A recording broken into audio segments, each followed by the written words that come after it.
How are you? Good, couldn't be better. So, shall we start now, Tufan sir? Yes, Okay. yes, you can start.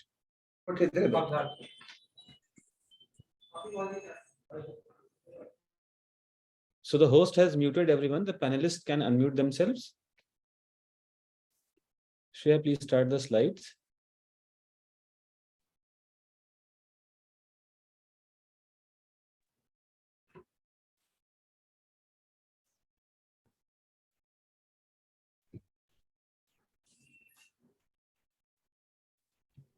The slides are not visible from here.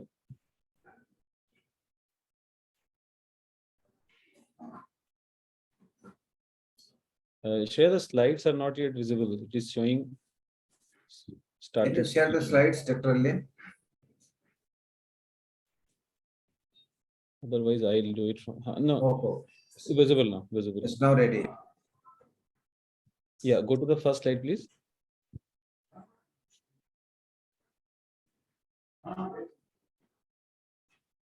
The first slide.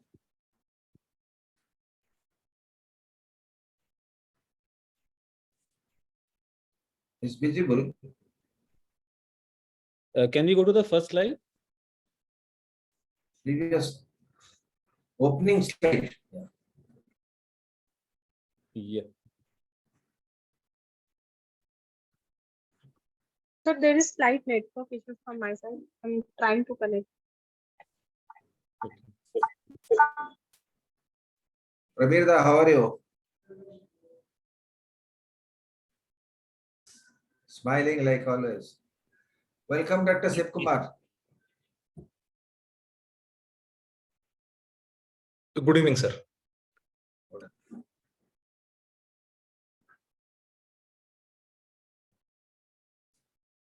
Yeah. So we are on now.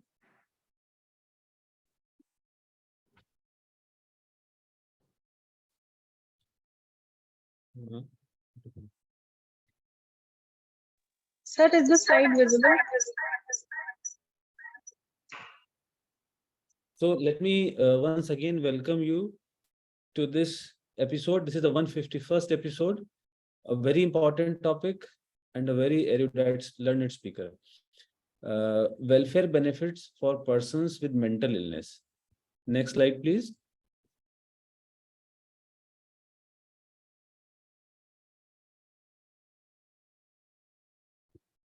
Is the slide changing?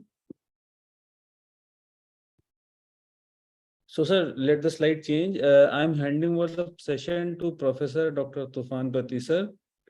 Sir is the chairman of this program. Everyone knows him very well. So, sir, just directly over to you.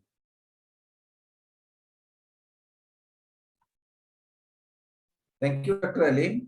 We have just crossed our 150th episode and we are still through the inertia of our jubilation in the 150th episode and proceeding towards the 200th. And this 150 was first episode and the slide has gone. Still, I have to introduce our vibrant moderators, Professor Alim Siddiqui, who is currently the treasurer of Indian Psychiatric Society, is professor in RARS Lucknow Medical College, and Professor Amrit Pat Joshi, who is from my place, professor of, go to the Amrit slide, please. Professor of Psychiatry in High Tech Medical College, and he is the vice president, he is the president of IPS, Odisha State Branch, and honorary secretary of the Eastern Donor Branch. We are here together for the Eastern Donor CME, and I can sing Lord Jagannath right from Puri for you. Next, please.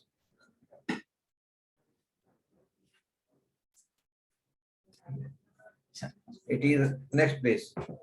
I will introduce the moderators because we are running short of time. I will skip these two intros. Next, please. I have to introduce our esteemed chairpersons, Dr. Praveer Pal. Slide is not moving. Sir, I've changed. And Dr. Praveer Pal from Kolkata He's a very well-known figure of psychiatry in India, a senior consultant psychiatrist working in the field of last 44 years, 6 out of 50. First superintendent of Lumbini Park Hospital after the government took it over. Associated with Iswar Sankalpan NGO working for homeless mentally ill people. In the capacity of consultant and the president of the board of directors, his area of interest is community psychiatry. Served the IPS as past president of IPS, both Eastern Zonal Branch and West Bengal State Branch, as direct council member and chairman of IPS Election Commission. Welcome, Dr. Prabir Pal, my dear friend. Next, please. Next slide. Nimesh Desai, who is also a very close friend of mine, smiling in Save the time, photograph. save time. Tufan, save time. Yeah. Forget it. Okay, he has given a long one. I shall sort it, right? He is a psychiatrist and qualified public health professional with public service academic career of 40 years. Operative was Delhi for 23 years, initially as the head of Department of Psychiatry and Medical Superintendent, and from 2010 to 2021. He was had been the member secretary and CEO of Delhi State SMHA from 2008 to 21. 13 years in the stage. He has nearly 100 research papers, many research monographs, and 5 national awards, original research, and many other awards. He has been forget it. अरे तुम लिख के दिया है, सब जानना चाहते हैं कि कितना. हाँ, शिव कुमार को. अच्छा ठीक है, मैं उसको भी फॉरगेट कर जाऊंगा तो I can take 10 minutes on you, Nimesh. चलो छोड़ देते हैं. Now the meeting is handed over to the esteemed chairpersons Dr. Nimesh Desai and Dr. Prabir Pal. Both are exponents in community psychiatry, and this topic is very dear to me, as is known to all, including Dr. Sivkumar. Before we listen to Dr. Sivkumar, I request one of the chairpersons to introduce him and one of the chairpersons to introduce the topic. Over to the chairpersons. It is your stage now. Thanks, Dr. Tufan. Prabir, would you go or shall we go ahead? Okay, let's get on with in the interest of time. Dr. Prabir Paul and I think I'm sure we are thrilled to be here. Dr. Tufan Pati, Dr. Alim, Dr. Amrit, thank you very much. Dr. Shiv Kumar is additional professor in psychiatric rehabilitation services, Department of Psychiatry in UMass Bangalore. And I remember nearly 35 years ago, Dr. Murli, when he first took on that faculty job, specializing in psychiatric rehab, we were all very amused, and Murli, we had got such good chats. But Shiv Kumar is an accomplished person in the fields of psychiatric rehabilitation, disability, and a whole lot of issues that relate to the topic today. I just want to make 2 or 3 remarks quickly so that I hope Shiv Kumar will deal with it, and we'll deal with it in the discussion. One, with all respect to the organizers and really fullest respect, I have huge discomfort about the concept of welfare. Because as we all realize, the basic paradigm has shifted from charity or welfare to rights-based approach. And I'm sure we'll talk about that. So there's a lot of affirmative action for all disabilities, including disability with mental illness. The second point that I want to flag is what I underscored at the NHRC conference yesterday.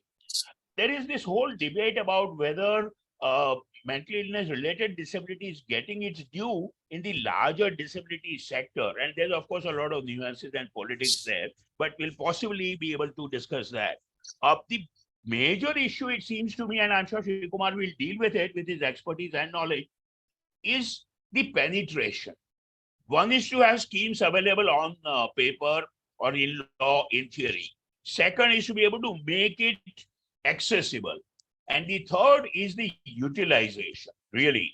What percentage of people who really deserve to get those rights actually get those rights, especially about supportive economic, political, social rights. And of course, Prabir and I work a lot with this. Homeless populations, how do they get their rights, especially the homeless mentally ill, or institutionalized? And mind you, friends, when I say institutionalized for last few years, I don't mean only the mental health institution based. I mean, that's a small number by now, 6,000 or 7,000. There are millions of people in social care institutions with mental illness or mental illness related disability who do not get any benefit or even treatment. And so my interest, I'm sure Shiv-Kumar will deal with it, is really becoming more and more on persons with mental illness in social care institutions. And 2011 census marked it at 4% of Indian population in institutions. 21 census we haven't had, but I suspect that by now we have 6 to 7% of Indian population in institutions. Having said that, Prabir, would you like to say a few words before we request Shiv-Kumar? Yeah, just a couple of words. Please, sir. Actually, we are trying to do a lot of things for our clients as usual, who are homeless and staying in the streets. But it's very difficult, it's very difficult. A lot of questions come up. First of all, the proper finding out the identity. And if they are, they have lost the identity, we have to rebuild that identity. And people are not interested to support because of the legal issues. So I think let us hear Dr. Shivakumar till we get some points, and then we can discuss. So Thank you. with Dr. these few Shiv-Kumar, words, please, all yours. With the greatest respect. Thank you very much, sir. I thank the organizers for having given the opportunity, and I thank both chairpersons for the graceful introduction. And I think you have set the ball rolling with some of the key issues which need to be discussed during this particular presentation. So, like, I'll be starting my presentation with just a minute. I'll just share my screen.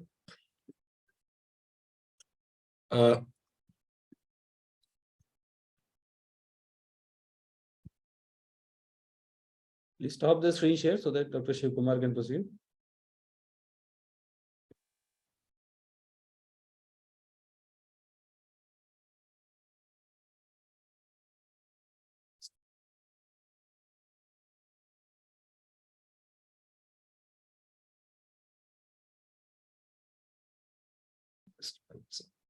I'm just facing some problems here.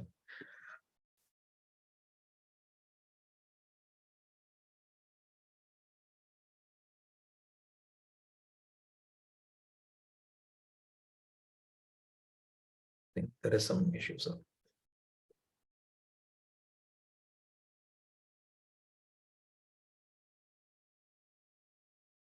Shiv-Kumar, would you mind if the tech team takes over the slides? If they have?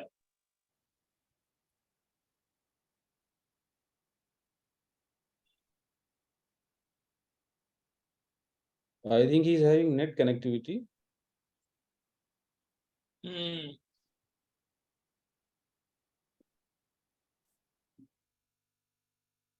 can it be shared by the others?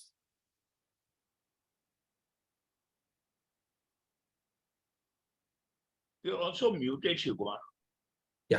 Yes, good now. Right. Yeah, Beautiful.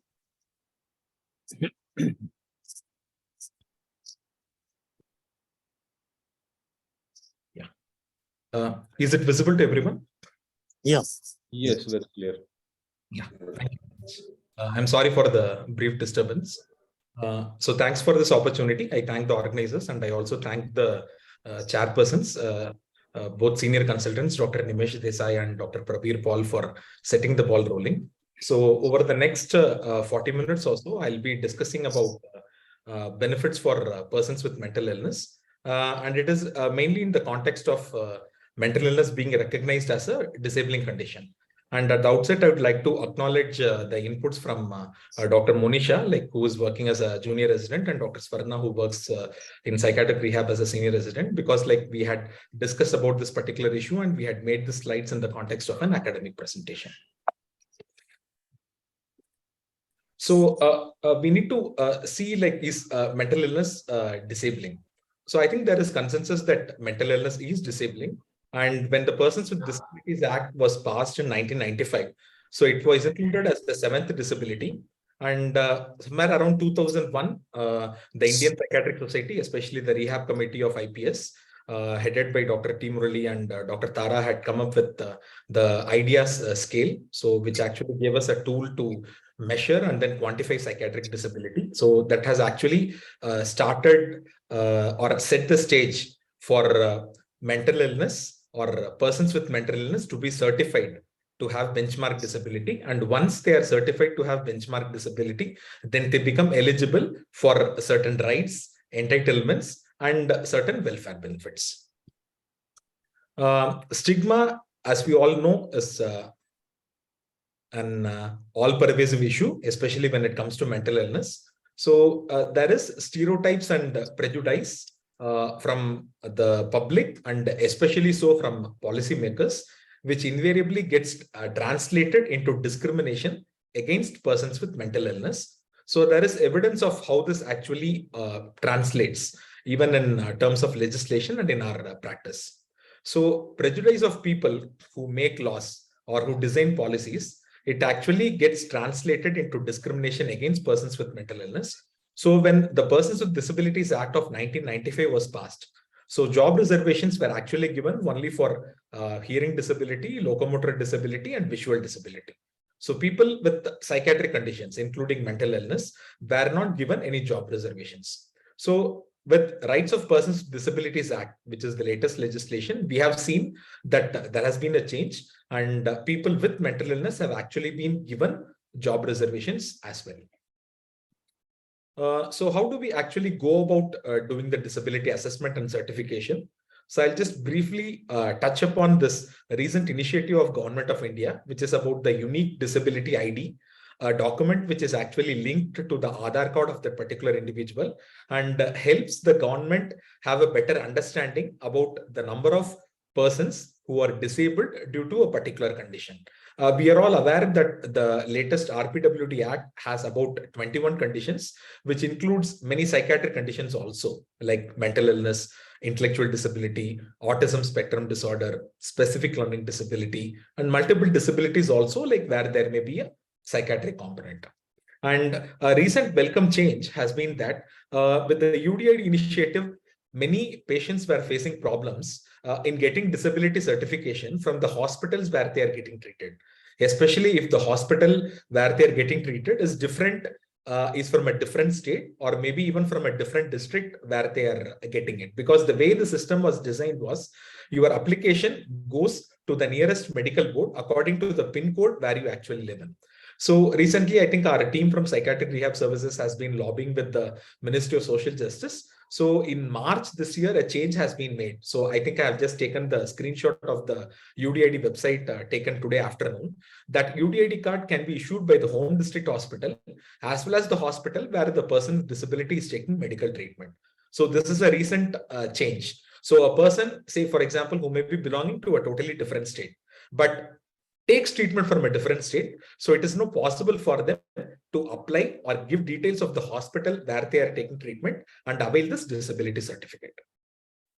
So we have spoken about ideas. So this particular clinical practice guidelines on disability certification in psychiatry was published in March 2022, and it is available for free access online. And even do's and don'ts while certifying disability due to mental illness has been discussed in detail in this particular article. So I'll be touching upon the issue of representation of mental illness among disability certificates which are issued by psychiatric hospitals. So in this multicentric study, which was conducted in 11 centers spread throughout the country. So what we found, I think the findings will not be surprising to anyone. Intellectual disability is the most common psychiatric disability to be certified. So mental illness comes next. And the percentage of people, it crosses, it's at 50 to 52% of the certificates which are issued, it's for intellectual disability. And only something about 30 to 40% of certificates, it's actually issued for mental illness. And even when we see mental illness, schizophrenia occupies the big chunk of certificates issued for mental illness. Next comes bipolar disorder. Dementia is a distant third, and OCD is a very distant fourth. And people may remember that these were the 4 conditions which the Rehab Committee of Indian Psychiatric Society had originally recommended when ideas was actually framed, that these be the 4 conditions for which disability certificate can actually be considered.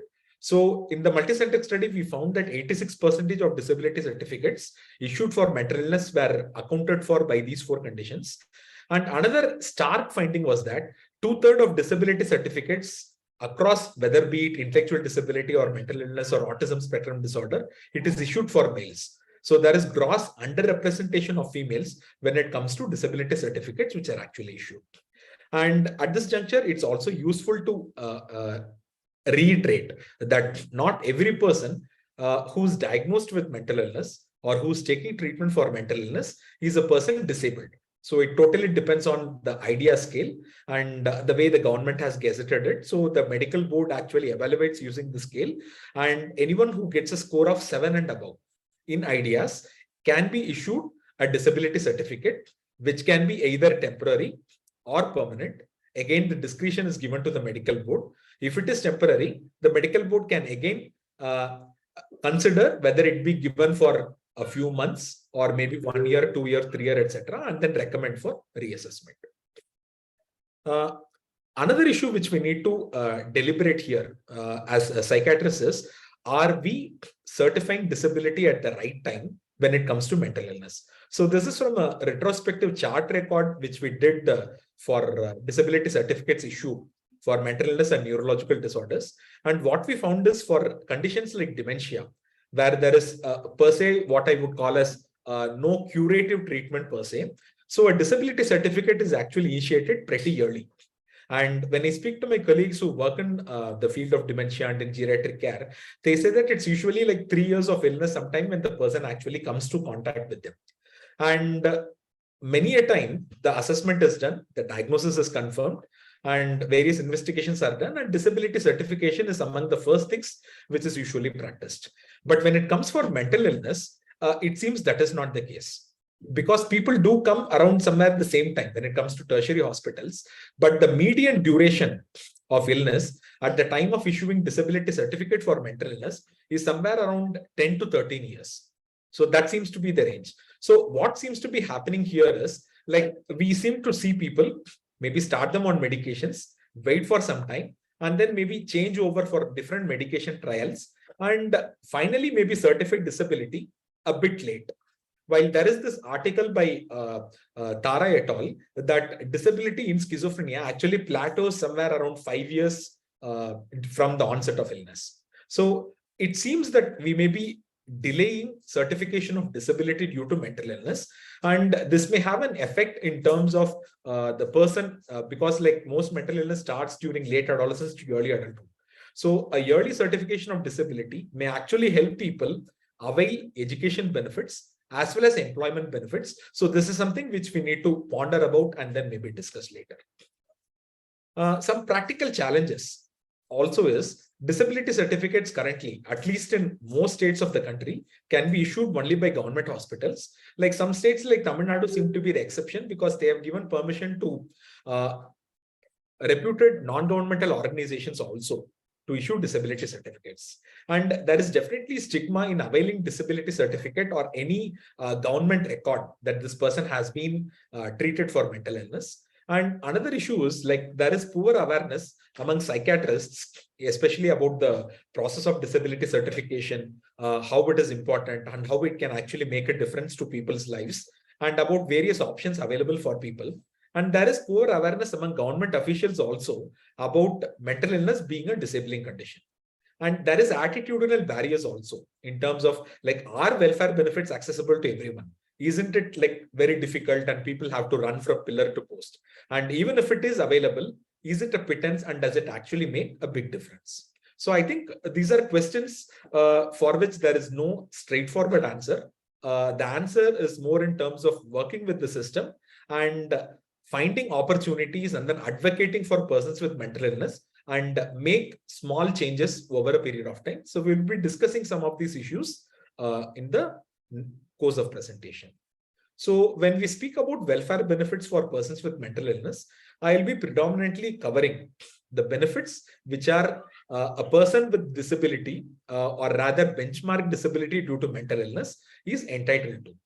And at this particular juncture, I also need to concede that persons with mental illness can avail most benefits which are available for persons with disability, but there are some benefits which are specifically denied for persons with mental illness. The most popular welfare benefit which most people are aware about is disability pension. And disability is a state subject in India. So the quantum of disability pension which is given for people actually varies across the country. So it can range from as low as 1,000 to as high as 3,000 or above, which is given in some states. So this is from a newspaper article which we have taken from February 2022. And at this point, I would also like to highlight that some states do not treat persons disabled with mental illness on an equal footing. Like Tamil Nadu, like till maybe very recently, was not giving disability pension or a lot of welfare benefits for persons with mental illness. So we have been informed by our colleagues, like of late, like they have started getting, but it is restricted mainly for persons with severe mental illness. And the next part is travel benefits. So first we will discuss about bus in the state where I work in, that is in Karnataka. People with mental illness, many of our day boarders who avail our rehabilitation services, they avail a bus pass which costs as less as 660 rupees per year. And for a person without disability, it actually costs 1,050 per month. So something which would cost them about 13,000 rupees per year is available for a person with mental illness for about 660. So which is somewhere around 5% of that particular cost. So the benefits which we actually see when it comes for people is like people are able to use it for coming either to the daycare centers or even traveling for jobs. And many a time a person who is disabled with mental illness and especially from poor socioeconomic status is seen as a liability, and people may not be willing to spend additional money to empower this the individual. So in this particular context, we find that offering travel benefits makes a big difference for people, because without any additional financial liability, they're able to travel freely and then access various opportunities. And recently in the state of Karnataka, I think we have also had the free bus travel scheme for ladies, which is restricted mainly for women. So right now this travel benefit or bus pass, so if this happens to be a male, then that person has to shell out about 660. If it's a female, like any female, like they can actually travel free of cost in non-AC buses. The next most important thing actually is the railway concession. And I would like to draw your attention that the category of people who can avail railway concession does not include persons with mental illness. So even the recent guideline from the Indian Railways, the word it actually states, mentally retarded persons who cannot travel without an escort.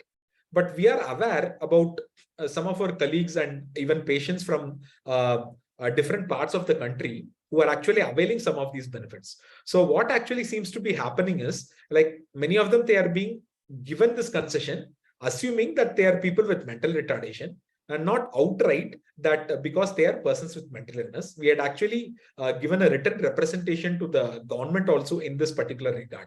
And the feedback we have received is the government is a bit apprehensive, mainly because of shortage of funds. So the Railways is actually giving concessions for this 4 categories of persons with disabilities, and they are a bit apprehensive that because the new VAT has actually increased it to 21. So where will the money actually come from? So will the money be given by the Ministry of Social Justice, or will the money have to be allotted from the funds of Ministry of Railways? I think there is no consensus in that particular discussion. So things are in a standstill. So this is something in which we need to advocate for persons with mental illness to get this particular benefit as a matter of right, and not because like they may be what should I say, maybe considered as persons with mental retardation, and because many government officials do not make a clear difference between mental retardation and mental illness. So maybe some of the patients are getting it, but I think it's high time that persons with mental illness get it as a matter of right. And the next thing is about education. So the Rights of Persons with Disabilities Act, it states that there should be 5% reservation in government and government aided institutions. and it does not earmark a specific number that this is a number which should be earmarked for persons disabled with mental illness. But there are scholarship schemes available for persons with disabilities at various levels, be it at higher secondary, or even for undergraduation and then post-graduation also. And there are limits like relaxation in upper age limit for giving various examination. And the National Education Policy also focuses on equitable and inclusive education.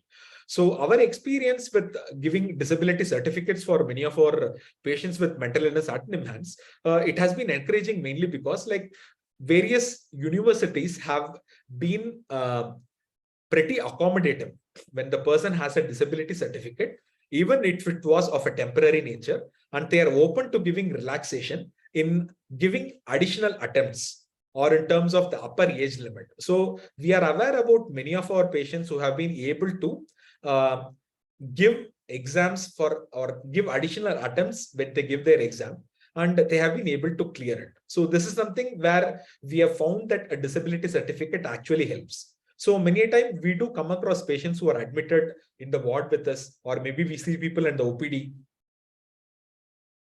people where their education has actually been disrupted.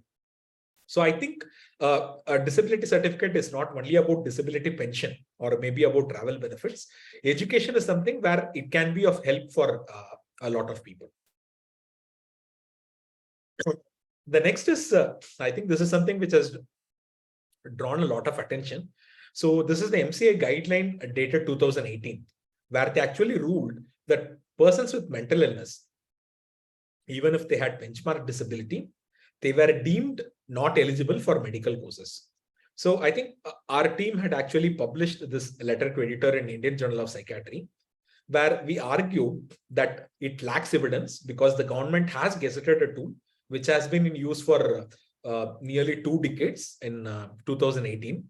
And it was totally arbitrary and discriminatory towards persons with mental illness. And it would only increase stigma in the community, and especially so among medical professionals, and why this was not acceptable. So when the National Medical Commission actually came in, and I think there were a lot of people who were affected.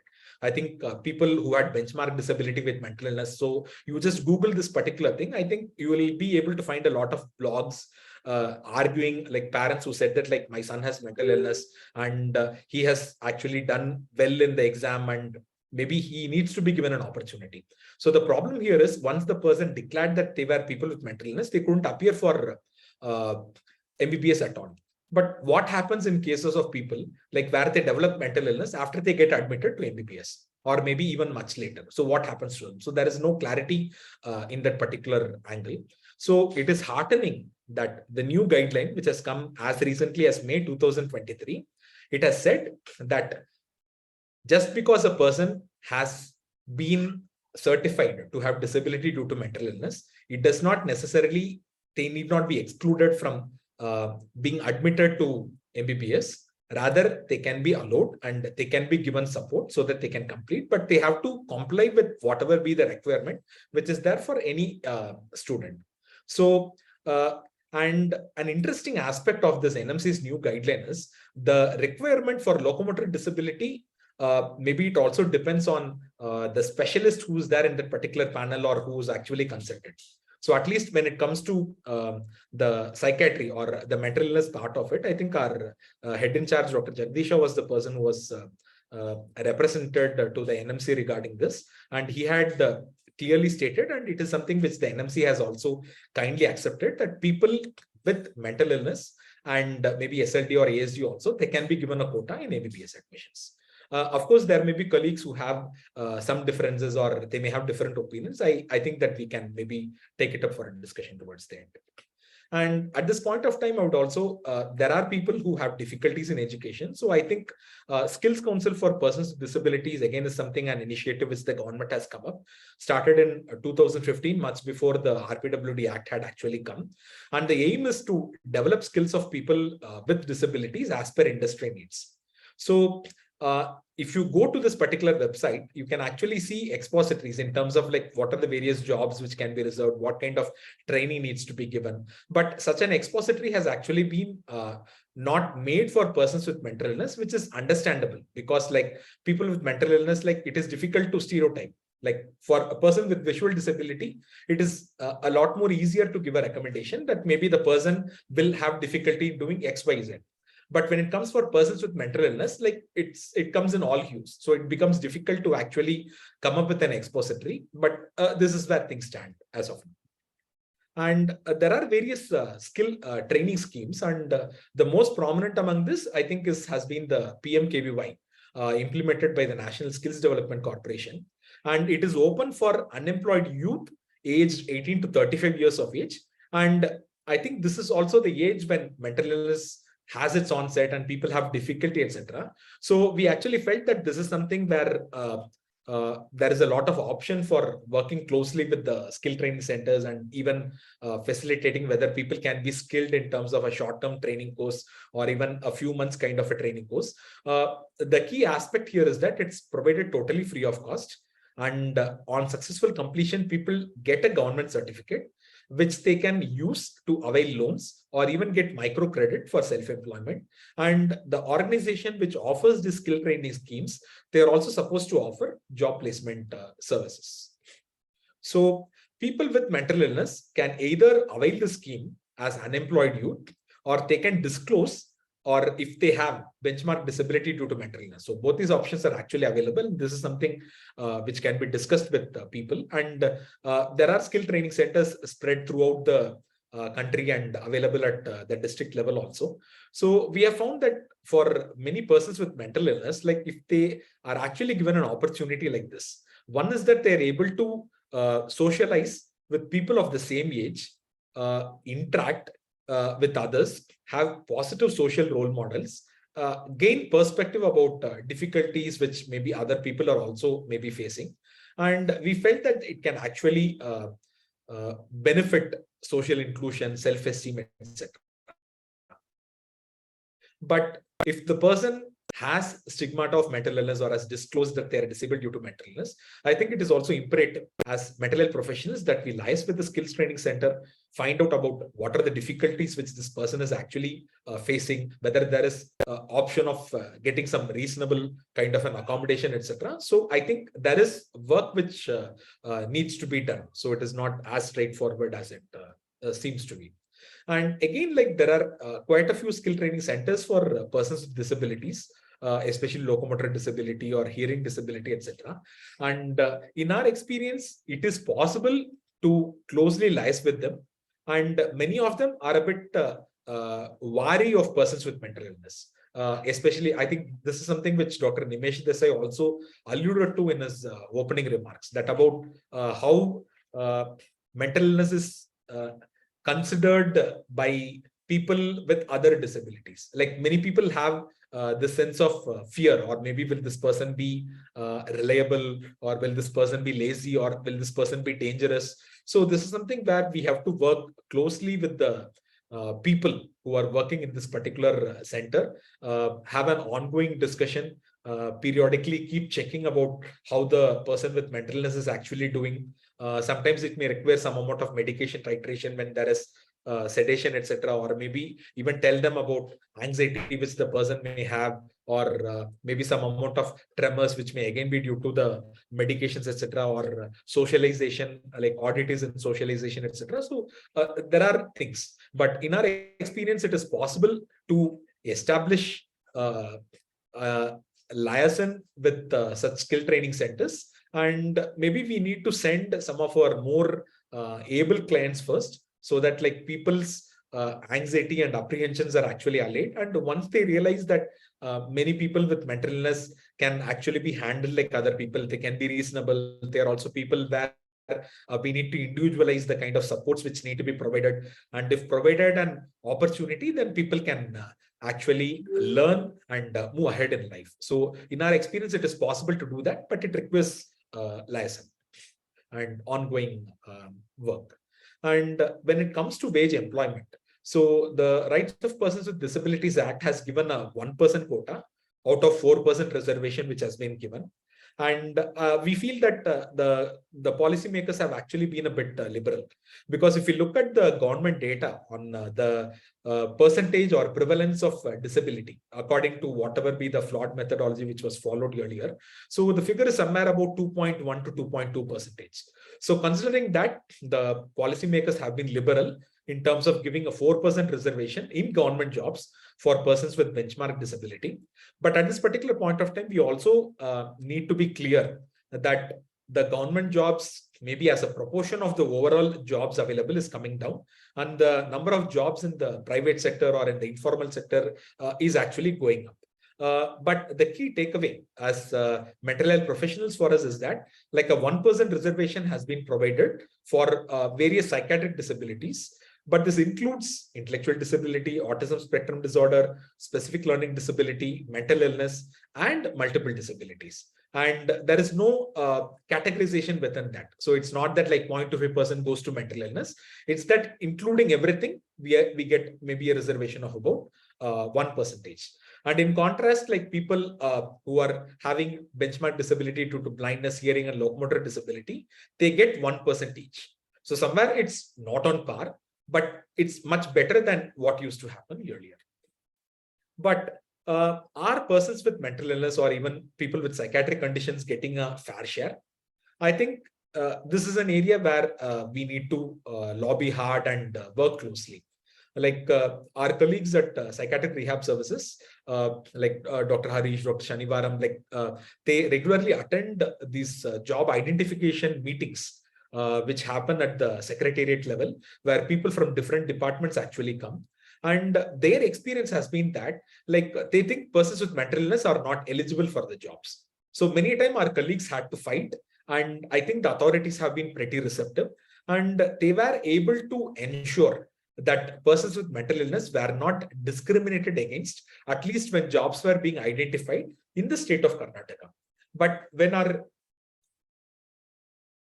my colleague Dr. Harish had led this particular study, so what he did is he looked at the various jobs which were earmarked for with benchmark disability, and how many posts were advertised, how many were reserved for benchmark disability, and how much of them was actually given for psychiatric conditions. So out of 1,370 posts, only about, I think, 7 posts were described as suitable for persons with benchmark disability due to various mental health conditions. So even though the reservation, the law has given us 1%, we still have a long way to go. And the next part which comes is like, I think we are still in the first thing. I think many persons with mental illness, even though it has come in the law, I think it's not getting translated when it comes for job identification and when it actually comes for the notification and advertisements. So when people with mental illness are not included as being eligible for a particular job, then people are cannot even enter the ground or maybe speak about their rights. Maybe for patients who do actually get in, then this concept of reasonable accommodation is very helpful. So what it says is like necessary and appropriate modification or adjustment needs to be done so that the person with disability can enjoy rights equally with others. So many times it's easy for the authorities to understand, like a person with locomotor disability is given a wheelchair or a crutch. So that makes it it's more straightforward for the authorities to actually understand. And with mental illness, the issue is a bit more complex. And the rules also say that this is applicable not only for the government sector, it's applicable for the private sector also, unlike the job reservation, which we had discussed earlier. And especially in government jobs, if the disability has happened or has started after recruitment, then the person cannot be dismissed. Of course, they can be accommodated in a different position, but their scale of pay and then the other things, it cannot be demoted. So it is in this context that I think our colleagues, Dr. Krishna Prasad, he had actually done this study on what is it that people expect when it comes for persons with severe mental illness, like what is the reasonable accommodation which is required. So what many of our patients had actually reported is a modification in work schedule when they're employed, in terms of having flexible work timing. An example will be maybe a person who is on a sedative kind of a drug. So he finds it easy to report pretty early in the morning at around 8 o'clock. So can this person be given an opportunity to start working at 10 and still maybe finish an 8-hour kind of a shift? Or maybe given an opportunity for taking some frequent breaks, maybe after 1.5 hours of work. Maybe having a buddy kind of a service at the workplace, where the person can actually guide this person and then supervise them. And because many of our clients, either they might have worked in the past and they may be rusty because they have not worked for some time, whether some additional training can be given and supports can be given so that they will be able to function better. And if the employer can actually be supportive in terms of offering leaves, especially when it comes for the consultation with the psychiatrist and other therapies, and a close integration of services between the mental health services as well as the employer. So these are some things which persons with mental illness actually felt would be helpful for them. But many of us do know when it comes to wage employment, getting a job for a person with mental illness is tough, but it is possible. And even if you manage to find a job, for many persons with mental illness, retaining that job is a lot more difficult. So there are several related factors at play, including like illness related, medication related, relapse, expressed emotions, personality related factors in terms of their expectation, in terms of pay, or whether it's a white collar kind of a job, about comments from their peers, and maybe even environmental factors. So I think there are a lot of things, and this particular factors, I think a lot of these issues have been discussed by Dr. Aarti in this particular paper, which I'm shown at the bottom of the screen here. So are there benefits given for the private employers? So the ministry, in fact, has pays the employer's contribution to EPF and ESI for the first 3 years if a person with benchmark disability is employed, and if the monthly wage is up to 25,000 rupees. So this is something which the government is open to offering, which again, I think the private sector, we need to closely work with them and then see like if they're able to employ and then take our people. The other scheme which has received some mention in the literature is the Mahatma Gandhi National Rural Employment Guarantee.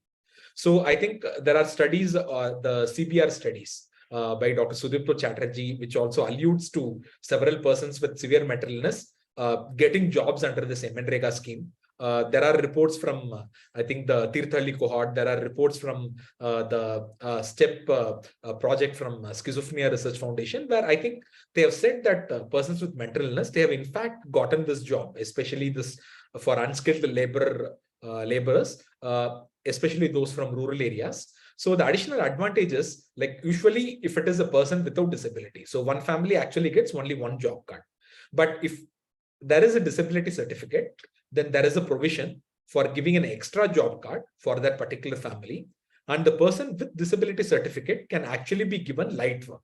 So if other people are given more physically strenuous work, then this person is given a lighter work, or even can work for a smaller duration of time. So this is something I think which persons with mental illness, especially with a disability certificate, and colleagues from MS Chelamuthu Trust in Madurai, they have also reported that they use this particular scheme pretty extensively when it comes for people with mental illness. There are some portals which are available and with which you can actually search for jobs for persons with disabilities. So there is one government portal, which is the National Career Service, and there is a portal which has been started by this organization called Youth for Jobs, which is called as Swaraj Ability. But the good news stops here. So if you actually go to these platforms and then search for mental illness and then try to look for jobs, it is pretty likely that you don't get anything.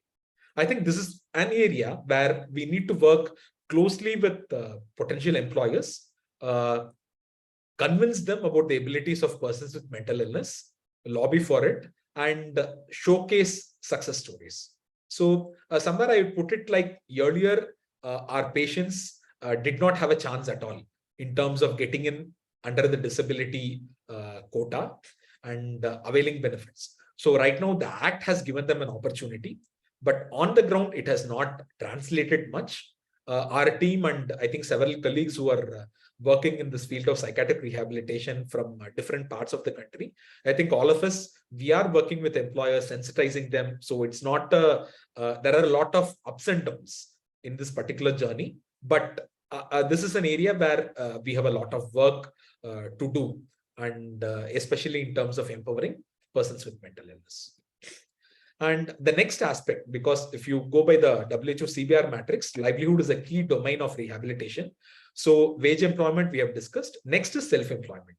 So if you look at Western studies on employment of persons with mental illness, they come from formal economies, where wage employment is where you get monthly or a periodic pay from your employer. So that is the most predominant type of employment there. But in developing countries or lower and middle income countries like India, where the economy is not so much formalized, so self-employment is pretty common. And from our clinical experience, we are able to see several patients who are actually doing well in terms of being accommodated in agrarian work, in family businesses. So there are a lot of studies which has been accommodated, like we have discussion about it.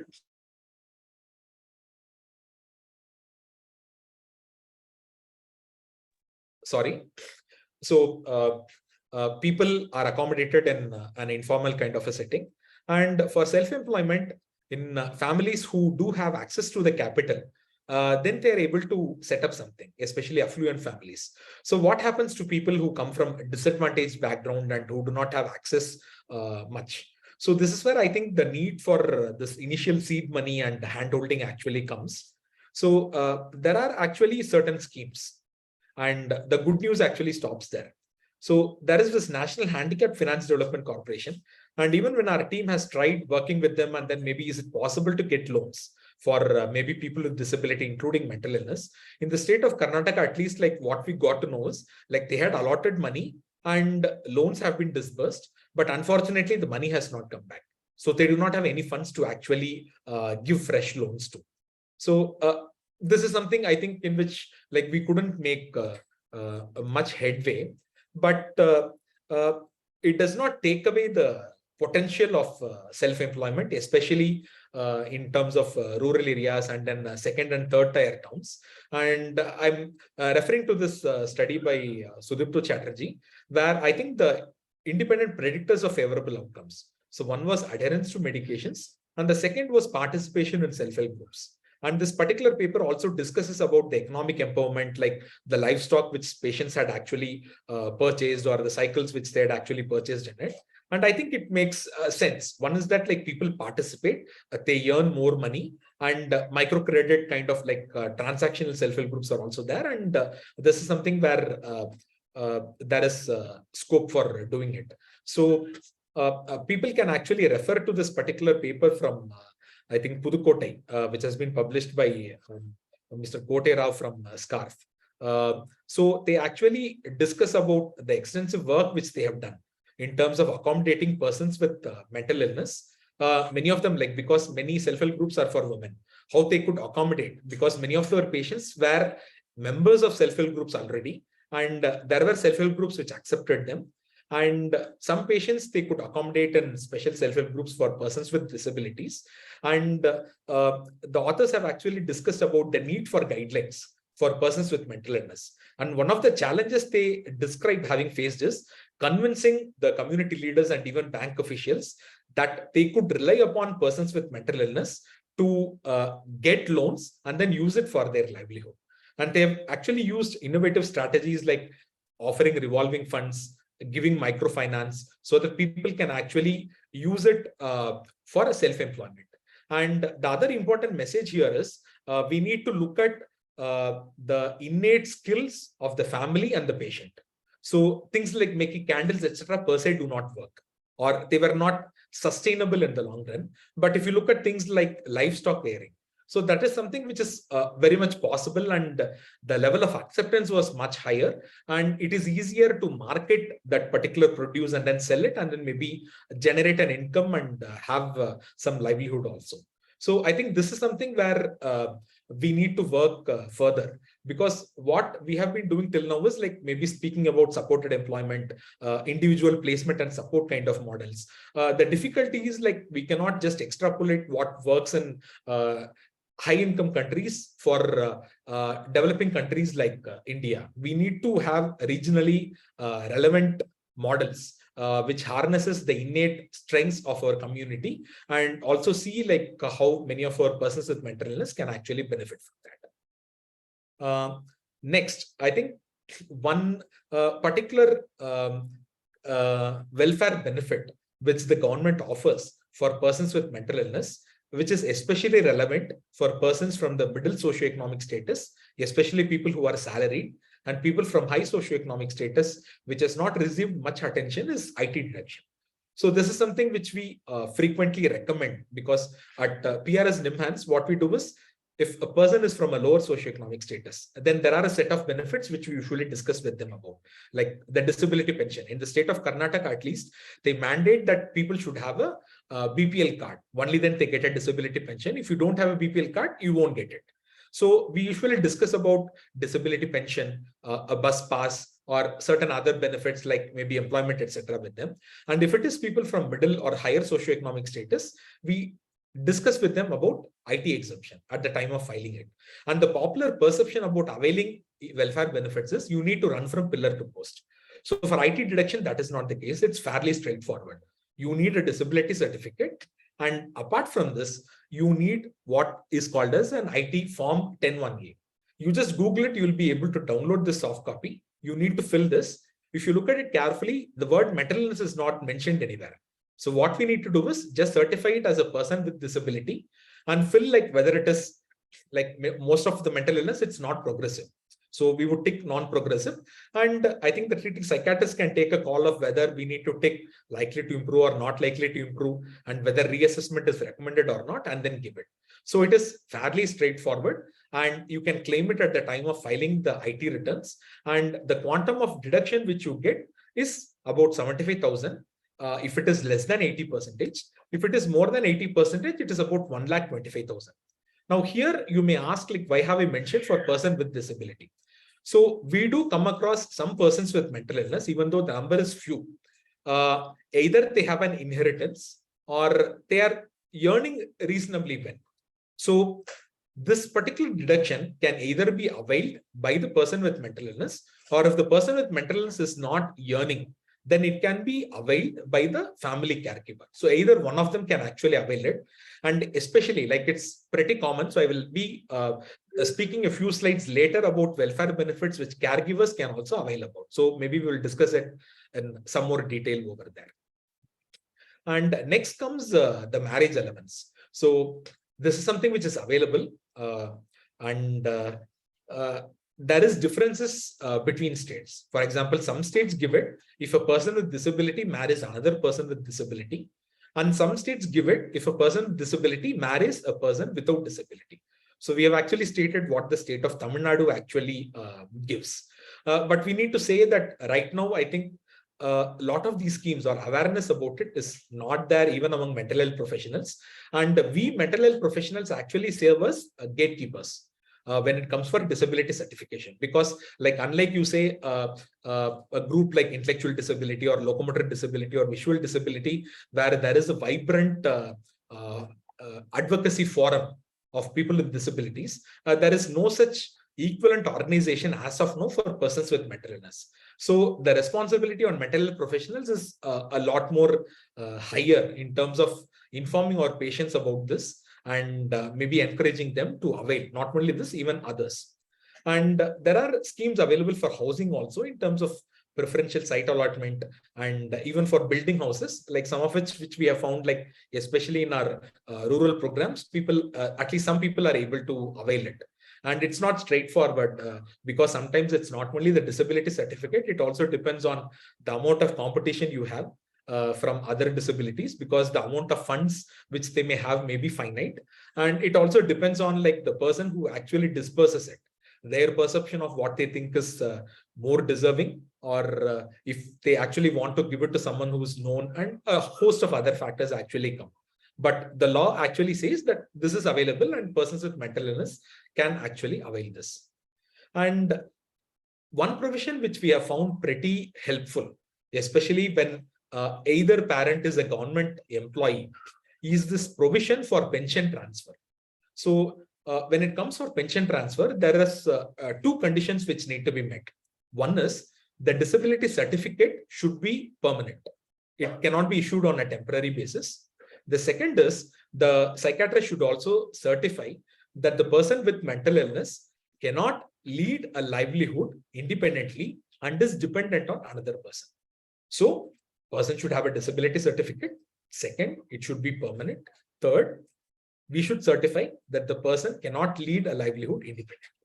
So if this actually happens, then the pension after commutation, like I think all of us, many of us will be familiar about it, the family pension first goes to the spouse. So if the father was the government employee, so the pension will actually go to his wife. And after the mother's lifetime, it can actually go to the person disabled with mental illness, and this person can continue to get it till the end of the life. And there is a provision that it can go to the disabled sibling also, that is of that particular person.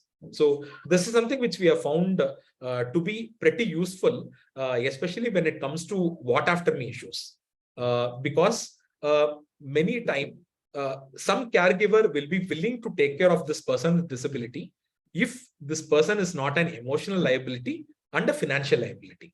I think financial liability part can be taken care of if this provision for pension transfer can actually be utilized, while whether that person is an emotional liability or not, that is something which we need to see with better medications, etc.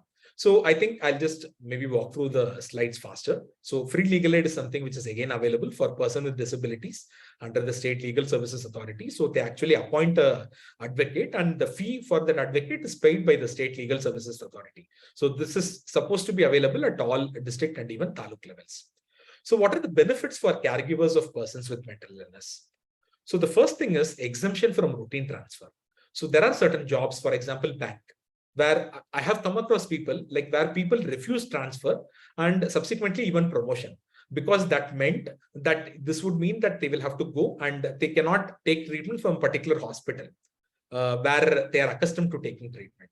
So the caregiver of this particular person, as far as possible, subject to administrative constraints, can be exempted from routine transfer. So this is one particular clause which again is there for government employees, which is something which can be pretty useful for persons with mental illness, and we can give a certificate to this particular effect. And the second is IT deduction. And we frequently come across instances where one of the sibling becomes the future caregiver. And if that person earns more than 10 lakhs, so they come under the 30% bracket, and a deduction of 75,000 actually means a tax saving of more than 20,000 rupees. So this is something which we routinely advocate to many of the family caregivers, especially for siblings, because we feel that this is something which we have practically found to be useful, and people also benefit. And I would like to draw your attention to this concept of high support needs. And if you actually get this high support need assessment done and you are certified to have one, then the caregiver can actually get an allowance. So we have shown that in the state of Tamil Nadu, they give about 1,000 rupees. But the good news stops here, because the instrument which the government has actually gazetted, I'll draw your attention to this aspect of C, the extent to which daily activities in the person is hampered. So various things which they have given in terms of bathing, brushing, combing, toilet hygiene, functional mobility, self-feeding, it is more suitable for a person with locomotor disability or one with multiple disabilities. So a person with mental illness is unlikely to have any problems in these domains, but all of us, we come across routinely several patients where a family caregiver has actually sacrificed their career, or someone has to sit along at the home and then to actually take care of this particular person. So I think there is scope for us to lobby with the government to actually even change it. Like instead of having these 4 domains, like suppose the person is dependent or a caregiver has to take the onus of responsibility in supervision of this particular patient and offering services. I think if the government can give this particular 35 marks, then I think several of our caregivers of persons with mental illness, I think they our patients can become eligible for high support needs assessment, and they can actually get this particular benefit. And limited guardianship is something which the RPWD Act has actually come up with. And in the state of Karnataka, this is the list of people who can actually become the limited guardian for persons with mental illness. So it is either the parent, adult children or spouse, or it can be the sibling, any blood relative or caregivers, or head of institution where the person with disability is actually being taken care of. So this is a pamphlet which we had come up with and we had recently circulated in EIPS.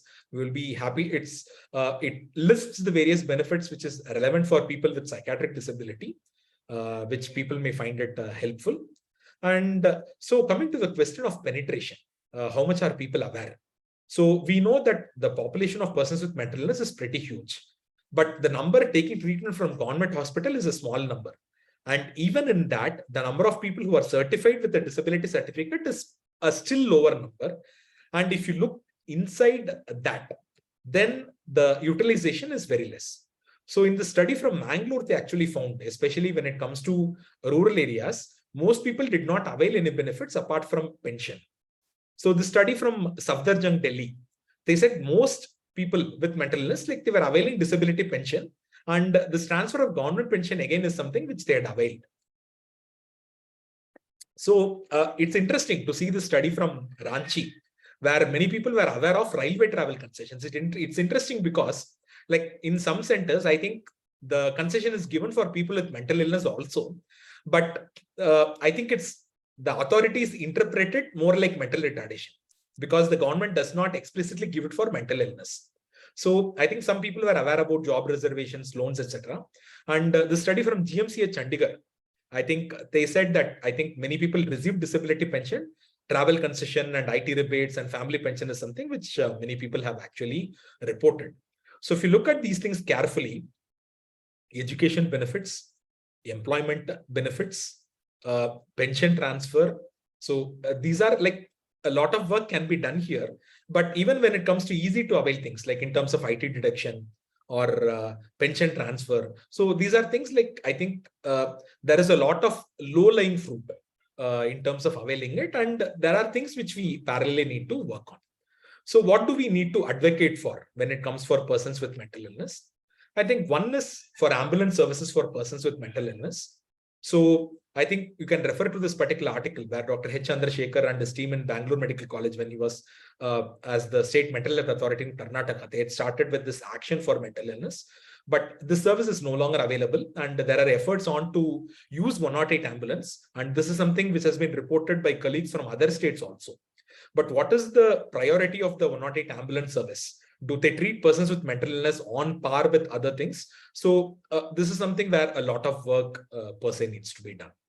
And second is about health insurance for persons with mental illness. So both the RPWD Act, it also speaks about a comprehensive scheme for people with disabilities. It includes persons disabled with mental illness.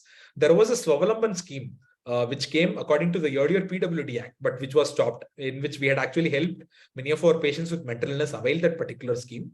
And I think many of us are aware about the MHCA clause and recent IRDA initiatives and the expert panel which has recently been formed.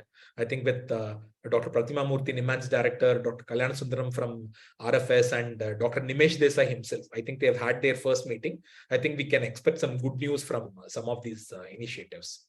And there is also scope for lobbying with the government for rehabilitation in terms of opening daycare centers, halfway home, supported accommodation, community living facilities. And a lot more needs to be done in terms of developing regionally relevant models of enabling empowerment of education as well as employment of persons with mental illness. And what do we do for caregivers? So Amrit Bakshi, who he has actually made up this particular written about it, and he has asked for protecting the jobs of caregivers by giving them paid or unpaid leaves, which they may have to take during the process of caring for the person with mental illness. And he has also appealed that the government should actually provide compensation to caregivers. Actually, the high support needs assessment is precisely meant to do that for caregivers. But for the reasons which we have discussed earlier, persons with mental illness, they cannot fulfill the criteria for high support needs because of that point C. So this is something where we need to work on. So this is the last slide. So the take-home message, one is that I think we need to catch people young. So when people are doing their post-graduation, be it psychiatry or clinical psychology or psychiatric social work, I think we need to teach them a lot more about disability certification, tell them about welfare benefits, give them first-hand exposure of how people can avail this and how it makes a difference to people's lives. And in our experience, it is possible to avail it, and it empowers persons with mental illness and family. But what is available is clearly not enough. We need to lobby for schemes which address the unique needs of families of persons with mental illness and the patient themselves. And most importantly, we need to ensure that there is no discrimination of persons with mental illness. I think one low-lying fruit is railway concession, which is outright denied right now. And the other things are also about ensuring that we participate in job identification interviews and lobby with our respective state governments that persons with mental illness are capable and that they are also given opportunities along with other disabilities. Thank you very much. Shiv Kumar, if we were in an in-person meeting, I would have suggested a standing ovation. That was wonderful. Many thanks. Many thanks. That was excellent. That was comprehensive. That was lucid. And a lot of people have said that in the chat box as I've been following. Really, big thanks and kudos to you. There are a few questions that I've been trying to note down from the chat box. Prabir, if you allow, let me try and post some of those for Shiv Kumar. Some of them might be a little too difficult or simplistic, either way to answer, but Shiv Kumar, I'm sure you will try. One, our good friend sure. from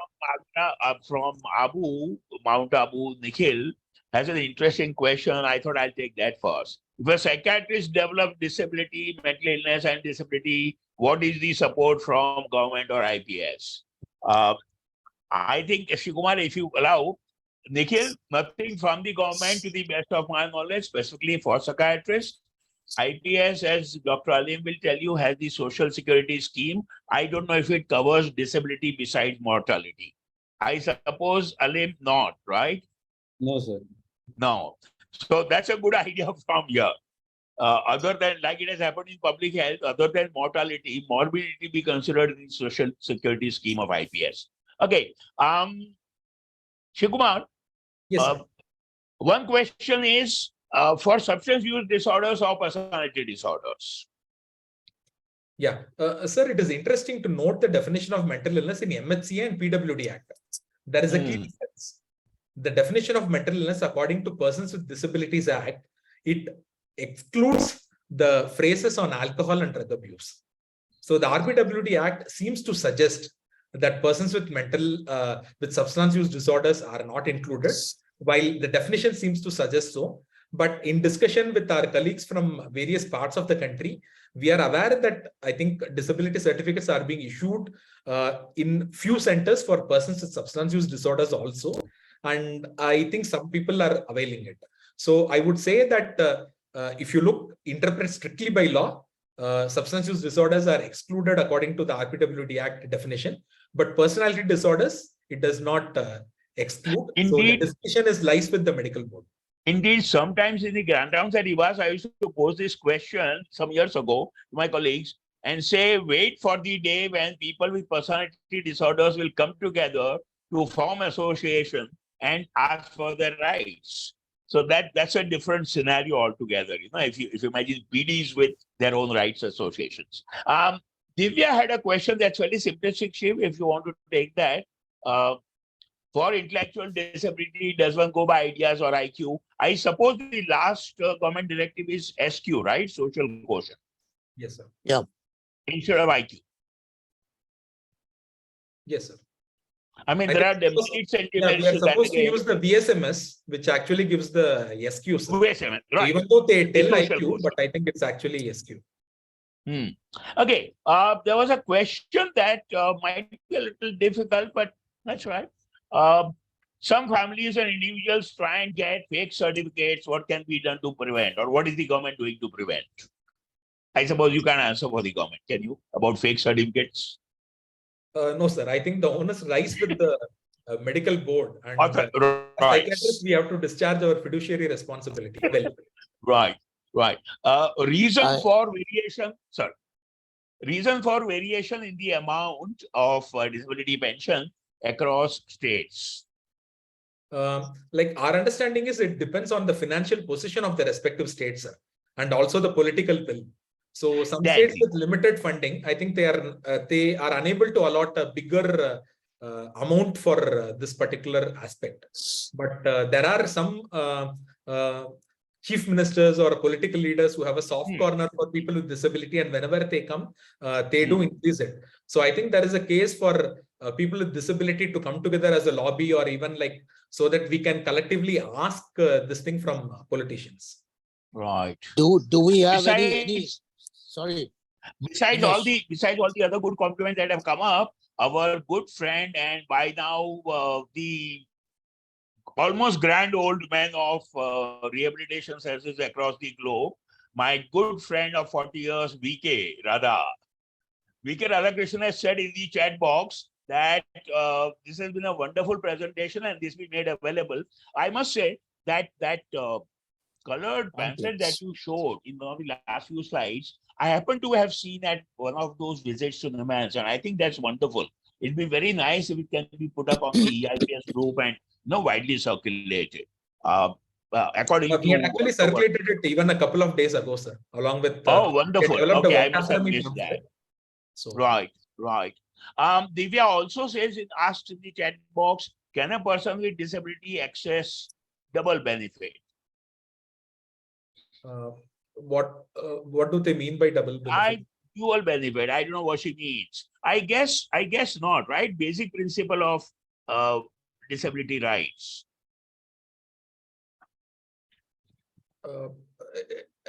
It's still unclear, sir. Pardon me. I'm unable to understand like the question. I guess Divya is talking about taking dual benefits from two sources, or like pension or transfer of pension stuff or disability pension, that kind. I mean, that's what I guess Divya means. But let me see if there are other questions in the chat box or from what I've noted. No, that's done. Let me clarify something. Do I also remember correctly, Shivkumar, that some years ago, actually, the government of India notified officially that although the ideas originally said those 4 conditions, it could be used for any mental illness at the discretion of the medical board. Yes, sir. So that's been Actually, officially clarified, right? Yeah, it was the original recommendation of the Rehab Committee of IPS. Right. When it was gazetted, it was operationalized as the first version. After when ideas was first gazetted, it said mental illness is any condition apart from mental retardation. While according to the RPWD Act, they have actually defined mental illness. They have taken it from MHCA, but they have so that should be the clause on substance use. right. Our good friend Murli is here. The guy who did that job. Murli, indeed, you or Radhakrishnan or Shivkumar, anyone else would like to please chip in. There was one longish thing, I think, from one of our social work colleagues of that period in NIMHANS in the 80s, Sai Kumar. Beside a few other points, he had raised the query in the chat box if we believe that it's time to revise or relook at the instrument ideas. So, Shivkumar, Radhakrishnan, you want me to comment on that? yes, please, Murli. You are the guy. I'll tell you, there are some developments happening with the United Nations and the WHO with regard to rehabilitation. And I would like to link present this question with that. So, see, on 27th May 2023, the World Health Assembly endorsed the historic resolution on strengthening rehabilitation in health systems, which is actually being supported by India among the 30 countries which have proposed this and got it passed in the UN resolution. Now, this is linked with Rehabilitation 2030, assuming that upscaling rehabilitation for all disabilities across the systems. So this is also likely to get into the health systems. That is one. Second thing is that WHO, with regard to this, is propagating a uniform measuring instrument based on ICF, International Classification of Functioning, rather than getting into disability, which can be used across disabilities. And I think Shivamar knows about this instrument, and this has been already been widely circulated, which only talk about functioning. Whether is the person able to walk, is the person able to see, is the person able to communicate, is the person able to do. Instead of looking at one finger gone or one hand gone, that is a percentage, what you find in locomotor disability. It's not like that. So this will definitely answer our question. And I personally feel that IDEAS was an initial reaction towards the government's request at that time. And I feel that this needs revision. This needs revision and more research into the issue, whereby our people who are having mental illness should get more benefits. That is the second point. The third one, which I would like to say, is that in Europe and in the rest of the world, not much in Africa, it is the patients group are the advocates. Actually, the advocates on the rights issue, which is actually the person who is a brand ambassador from WHO, is Guadalupe Morales. And she is a survivor in terms survivor is a lived experience. Now, we have to have that type of a group to advocate for the mentally ill, because any amount of lobbying from psychiatrist side or professional side may not really get the due respect and due recognition what the government is going to do. So I would like to stop at this, and any other question comes I can answer. Thank you so much, Murli, for all those 3 points, especially the last one. Frankly, I mean, I for one, and like many of us, have been waiting for that kind of a figure from the lived-in experience group. I mean, there are some, but I guess, yeah, I wish there'll be more. But Shivakumar or Radhakrishnan, would you like to add anything? Yes, sir. I would like to pass a comment. Yes. Yeah, especially when we are thinking of this WHO new standards and all these things and human rights, etc., we need to modify our present ideas. The ideas which were brought out by Murli and Tara may be remodified with the present conditions of WHO and human rights. This we have to consider in a high level. Yeah, can I quickly share what has been on my mind since the evening? Yes, I think if I remember right, Tara and Murli suggested this in 2001 on behalf of ITS. And I distinctly remember in 2002, there was a meeting of a small group of us in the DGHS, Director General of Health Services, Ministry of Health. And that time it was said and minuted, let us use IDEAS as an instrument on a pilot basis for 2 years, and then we will review. Okay. It's been now 21 years of that. Yeah. I've been a witness to that myself. So I'm glad you're both, Murli and Radha, you are saying what you're saying. But Prabir, please, May I? Yeah. Please, Prabir. A few gray areas I want to mention that the people having very much difficulty to obtain the permanent disability certificate. This is number one. Number two is to obtain the transfer of pensions to the incumbents, because that is a very difficult area.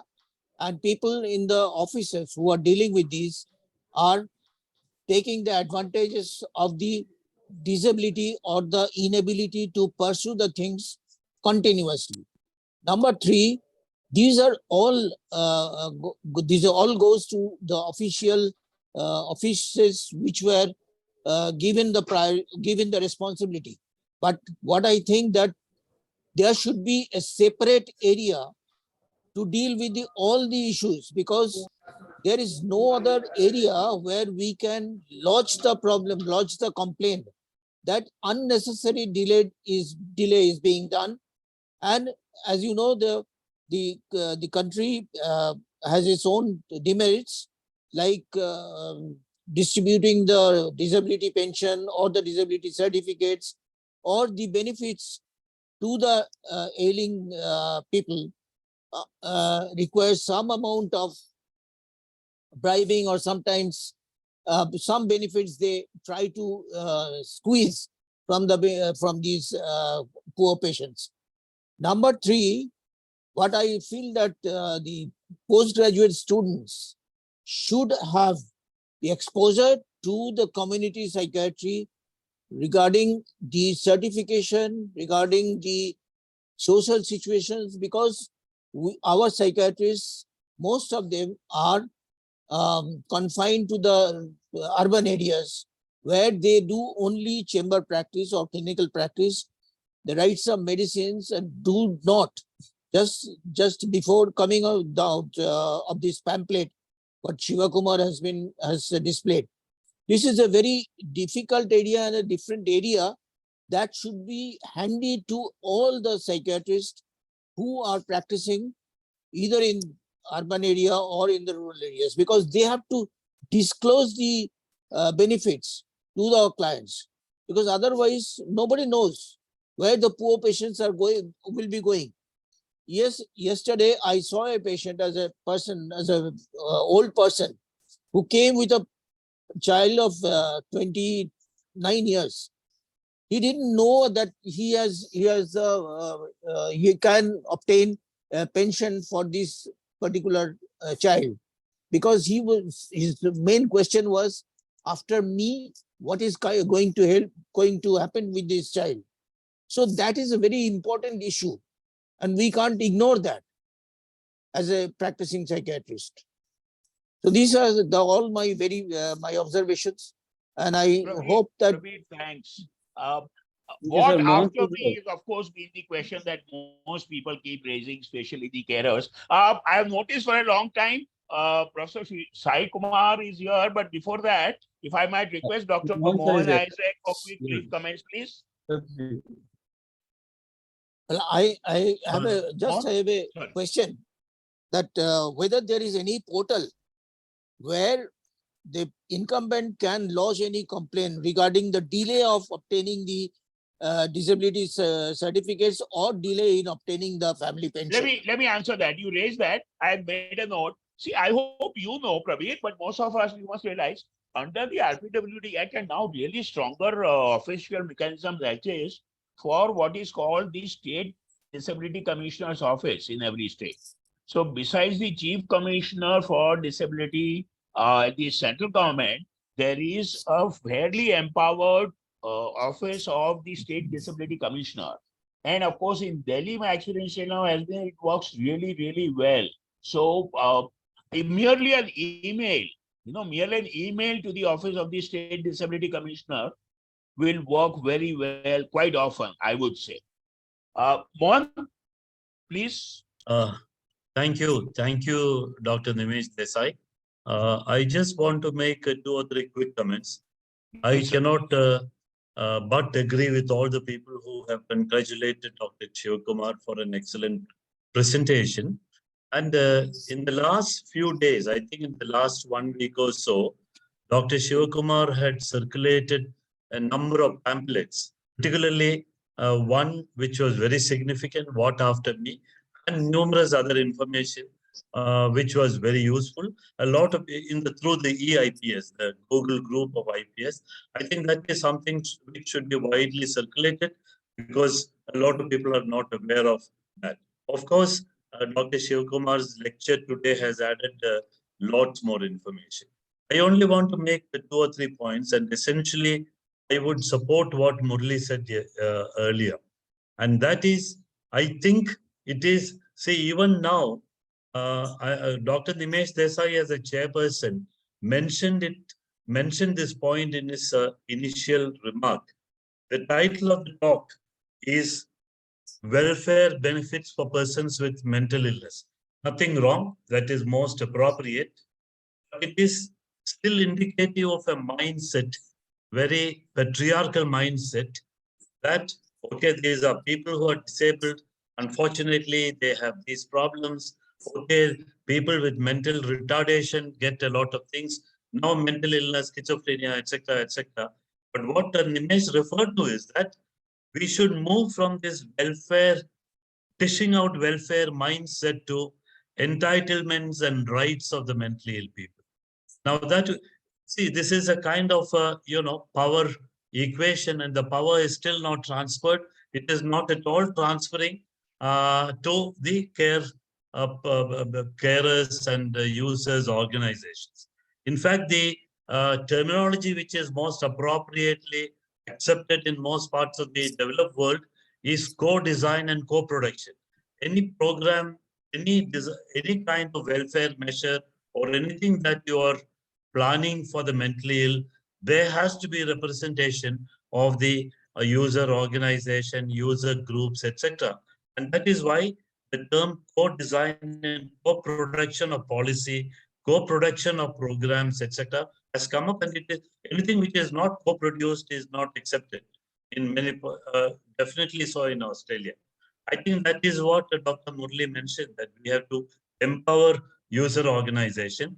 Maybe in India it is not there in large numbers, but there are many which are coming up, and that will come up only if psychiatrists with all their power and prestige take a back seat and empower them and get them involved. That is one point I would like to make. And of course, the other point is, the ideas, credit to Tara and Scarf and Murli and all that, but it needs review. The world is changed. It's more than 20 or 30 years old. I know it is when I was working as the head of the Department of Psychiatry in Nimmans, which is already some 30 years ago, that ideas was sort of, used, and we are still using it.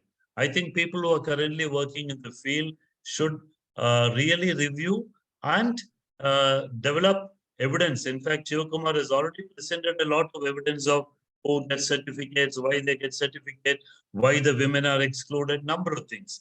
So you need to look at all the existing evidence and need to revise a proper metric, proper measure for disability, which is in line with our times and which reflects number of things. I mean, Dr. Paul, as chairperson, mentioned about the plight of homeless mentally ill.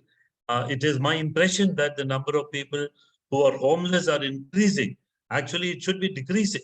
And I'm making this observation by the fact that the number of NGOs for the homeless mentally ill are steadily increasing. One of the reasons maybe people are, of course, becoming more kind and considerate, but the other reason might be the sheer numbers of the homeless mentally ill, because of numerous reasons, may be increasing. So that is another area which needs to be considered. I want to thank the chairperson for asking me to make a comment. Thanks to Shivakumar for this topic. It is often considered as a very dry topic, but credit to the organizers that they agreed for this topic. They are usually, asking for very fancy, sexy topics, but this is not that kind of a topic. So credit to Dr. Tufan Pati, Aleem, and Amrit for, and this is a one. It has taken 151 Thursday musings for rehabilitation and welfare of the mentally ill to come, but it is never too late. Thank you very much. Back to you. Thank you, sir. We had one within the 50 also. So this is a second homeless, right? Or something. But Mohan, really thanks. It is from senior colleagues like Mohan that one picked up the initial threads in the 80s at Nimmans that I've later learned in Delhi working in the disability sector, what he was mentioning. And one slogan that I've learned, if I might repeat one more time, the idea for our younger colleagues is the thing in disability sector, if not human existence by now, is nothing about us without us. So what Mohan was talking about co-designing or co-producing is actually so fundamental by now, not just to disability sector, but actually any aspect of human endeavor, and certainly disability sector. Any other, our old friend from Chennai, Professor Sai Kumar is here. Sai Kumar has tried writing long questions and points in the chat box. Sai, can I request you to be please brief and to the point? Yeah, I will be just brief. Quickly, I will say three. First question is that I would like to appreciate Dr. Shivakumar, who has made a very good presentation. Thank you very much, Dr. Desai, for your good chairmanship. First question is that we have a closed mindset of welfare approach and rehabilitation only to the schizophrenia, major mental illness. I think we have to get away from that and then look into the symptom and its related disability rather than the illness per se. And we have a lot of dynamic factors, psychosocial factors, which are increasing the disability, but they don't get figured in measurement, either in IDEA or many other scales. So do we need more instruments to measure the psychosocial disability, which is a concomitant factor, concurrent factor for a disability for certification, number one. Number two is that the DMHP, District Mental Health Program, Rehabilitation Council of India, they don't look into the services of the psychiatric social workers who will be the bridge between availing the welfare benefits and completing the rehabilitation procedures and with the entire team. And third question I would like to raise is that the home visit is very important for measuring the disability. Apart from the clinical disability, you see the patient here, you will not get much information. Please visit them in their own environment, which is a standard procedures in many of the countries to make a home visit by the professional social workers. And we have the provision in Mental Health Act. I think we should do that. Thank you very much. I would like to. Can I briefly respond to Sai? I had read that in the box. My only concern, I hope all of us will consider and agree, is that given the sheer numbers and the situation in India, if you make that a routine, that's only going to add to the woes of the families. So like it happens in Delhi, we have been through this and a few other states, where there is a need for a home visit, yes, we do that. But let's be open to adapting those Western models to our situation. My very brief response. In the end, Alim साहब क्या हुक्म है समय के बारे में time? Sir, time we have already I know exceeded. you are. So shall I just say one more brief point and then hand over to Prabir and see if Shivkumar has any thought. Like I said at the start, in Delhi and around Delhi last 2-3 decades, I have been involved in the disability sector beyond mental health a fair bit. And one lesson that I've learned, like Shivkumar referred to, is that there is a fair amount of stigma within the disability sector. Forget the intersectoral politics within the disability sector, and the mindset of the other disability activists, with all respect, but there's genuinely a fair bit of stigma and the related stuff, even within the disability sector, even the disability rights activists. And so, frankly, we do have a lot more of work to do if we really want to get an appropriate entitlement share in those rights. Shivkumar, any other final thought before Prabir closes? I'll just respond to one question, sir. So even if you have a temporary disability certificate, you can still avail education and employment benefits. So there is a High Court ruling to that particular effect. Okay. So just wanted to clarify that. Yeah. First of all, I must congratulate the team led by Dr. Tufanpati, Alim, and Amrit for taking up this issue for discussion. And congratulations to Dr. Shivakumar for his excellent presentation and very, very informative, which is also a very organized one. And I would like to request him to share all other avenues to get the proper informations from us, which we can pass on to our clients, so that we become our India or our country becomes a mental health friendly country. Because still now, it is known that many other countries are not aware of the disability and the risk of mental illness in their societies, except a few which are taking up the issue very shortly. Now, without any further ado, I would like to request Dr. Alim to wind up the session with his moderations. Thank you, sir. Thank you, sir. If Tufanpati sir is around, he can make this comment. I am around, and in spite of a request, I have not started the video. Parde ke piche rehne do. Please, sir, your final. Thing is, I have very weak signal. I'm afraid I may be cut anytime in between. I'm extremely thankful for our speaker, Dr. Shiv Kumar. Excellent presentation. And we had seen him here earlier. And the inputs by Parliament Secretary, Mr. Desai at the helm of affairs, Dr. Mohan Aizer, Dr. Shaimar, all the active participants, and I say a number of Director of Psychiatry over here. And I am thankful to the Thursday Musing team and Torrent Pharma for the sponsorship and our vibrant moderators as always. We are now preparing for Indian CME, and I make statement that this is the third time we are dealing with a rehab project in Thursday Musings. We are not, and all the attendances have been quite high. People are interested. We are interested, sir. Thank you. Bye bye. Yes, Yeah. sir. Good night from India. Thank you, Thank you, sir. Tufan. Thank you, sir. Sir, I think the fourth time I just calculated. Dr. Srinivas is also presented one. So, Yeah. Mohan, this is the fourth. Oh, is he? Okay, I missed seeing it, right. So finally, thanks Good to all, night. thanks to all of you, Shiv Kumar. It was a very wonderfully presented, very detailed topic. In fact, I have to get my head around to assimilate all the information that you presented. Yes, that is very useful, quite useful for people Yeah. like me who believe in one-to-one there. Yeah, I if you can believe get in that the and outline of the lecture, successful at that.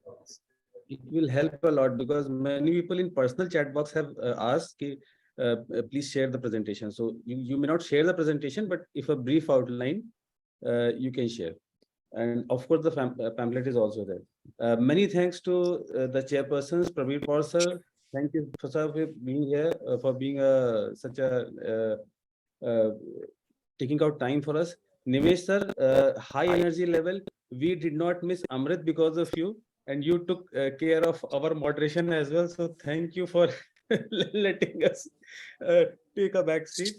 Thank you, Tufan sir, Torrent Farm, and all the participants. We had around 350 logins with 250 logins with around 200 peak. So that is a huge Very award. nice. Very Thank you. nice. Thank you, everyone. Thank you, everyone. We'll be back next week.